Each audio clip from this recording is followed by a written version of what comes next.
2023లో జరిగిన అసెంబ్లీ ఎన్నికల్లో దాదాపు 25,000-27,000 ఓట్లు తెచ్చుకుని, అప్పుడు డిపాజిట్ రాలేదు.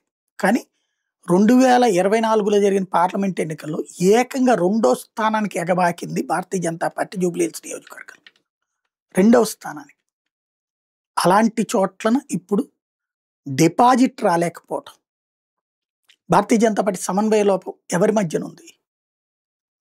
అరవింద్ దోవన అరవింద్, డీకే అరుణ్ దోవన డీకే అరుణ, ఈటెల రాజేంద్ర దోవన ఈటెల రాజేంద్ర, బండి సంజయ్ దోవన బండి సంజయ్, కిషన్ రెడ్డి దోవన కిషన్ రెడ్డి.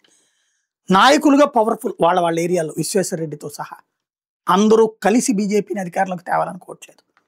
రెండవది, ఒక కేసీఆర్కి పోటీగా రేవంత్ని అంగీకరించారు. అదే సందర్భంలో ఇదివరకు బండి సంజయ్ని అంగీకరించారు. బండి సంజయ్ని తీసేసేయడంతో మొన్నటి ఎన్నికల్లో ఘోరంగా దెబ్బతిన్నది బీజేపీ. చివరికి 8 అసెంబ్లీ స్థానాలతో సరిపెట్టుకోవాల్సి వచ్చింది.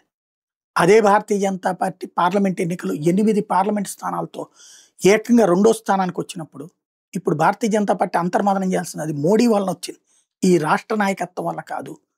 రాష్ట్ర నాయకత్వ సమన్వయ లోపం, ఒక బలమైన నాయకుడిని ముందు పెట్టుకుని నడిపించడంలో విఫలమవుతోంది. పార్టీగా సంస్థాగతంగా విఫలమవుతోంది. దీనికి కారణాలేంటి? ముందు నేతల మధ్య సమన్వయ లోపం, జాతీయ నాయకత్వం కూడా సీరియస్గా దృష్టి సారించాల్సిన అంశం అది.